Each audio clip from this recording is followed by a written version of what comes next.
السلام عليكم ورحمة الله والصلاة والسلام على حبيب الله. إن شاء الله راكم كامل بخير خياتي أحبابي متتبعين القناة. إن شاء الله راكم بصحة وبعافية يا رب العالمين. اليوم أنا جيت وجبت لكم فيديو تاع لوبيا ماشطو معنا في الفصل تاعها، يعني وقتها لوبيا ماشطو مرقة حمراء ثقيلة خاثرة، وثاني باستيس جديده اللي هي بالبيض. على بالي كي تشوفوا البيض راح تقولوا كيفاش لوبيا ماشطو بالبيض. تبعوا الوصفه وعلى بالي راح تعجبكم. كما راكم تشوفوا هنا في طنجره درت كميه تاع الزيت، درت فيها الافخاذ تاع الدجاج، خليتهم يدوا لي هذيك التقليه. من تقلاو زدت عليهم حبه كبيره نتاع البصل خليته يتكتك، يعني يطلق هذيك البنه تاعو ويديلي هذاك اللون الاصفر الذهبي. ومن بعد زدت عليه 3 فصوص نتاع الثوم.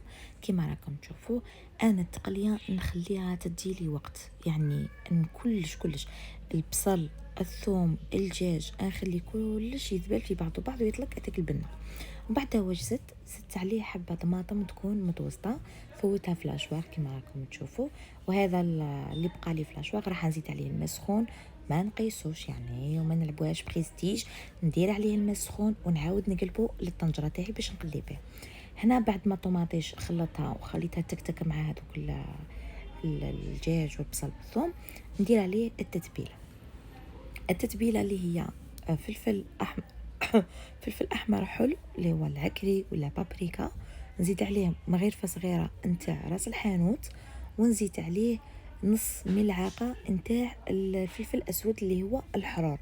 كما راكم تشوفوا انا نستعمل هذو الملاعق تاع لا كريم، ما نقيسهمش، دائما دايرتهم في القوات التوعيه تاع لي زيبيس ونعبر بها.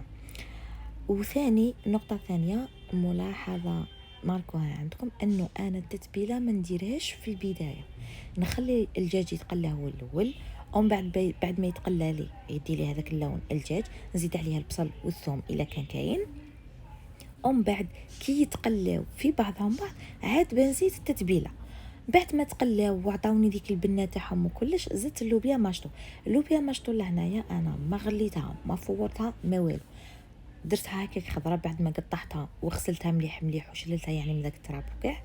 زدت عليها هذيك الكميه ذاك الطاس تاع لاشوار عمرته مليح بالماء، يعني عمرته حتى الفوق. ومن بعد ما زدت ولا قطره تاع الماء خليته يدي الغليه في بعض.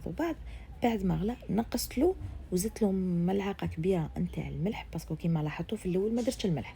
ومن بعد نزيد شويه نتاع الكركم على راس الملعقه، شويه برك يعني رشه، على جال اللون وعلى جال شويه البنه. كيما نعرفوا الكركم صحي، انا نسي ندير في كاع الوصفات يا اما ندير قزبر مطحون والكركم، يا اما ندير الكركم والزنجبيل، يعني دائما ما نستغناش على الكركم لانهم صحيين يخلصوا الجسم تاعنا من البكتيريا وكلش. هنا بعد ما غطيت عليهم وخليتهم طابوا، شوفوا ديك لاصوص كيفاش نقصت ما شاء الله. وهذاك الدجاج شوفوا كيفاش جاي يتفتت غير وحده، وذيك اللوبيا طابت راهي زبده راهي تذوب.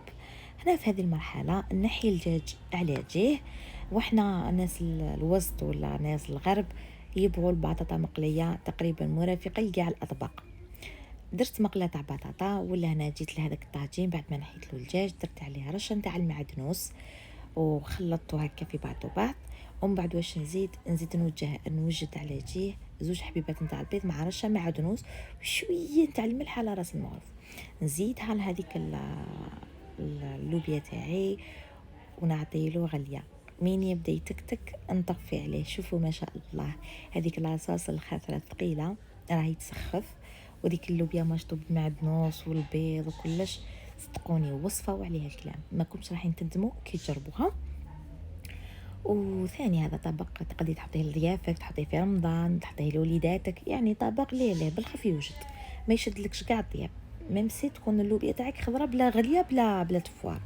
نتمنى الطبق تاع نهار اليوم يكون عجبكم، وخلوا لي رايكم في التعليقات. ما تنسونيش بالدعم تاعكم، جيم وابوني في القناه. نقول لكم خليكم على خير، ونتلاقى في وصفه اخرى ان شاء الله، والسلام عليكم ورحمه الله تعالى وبركاته.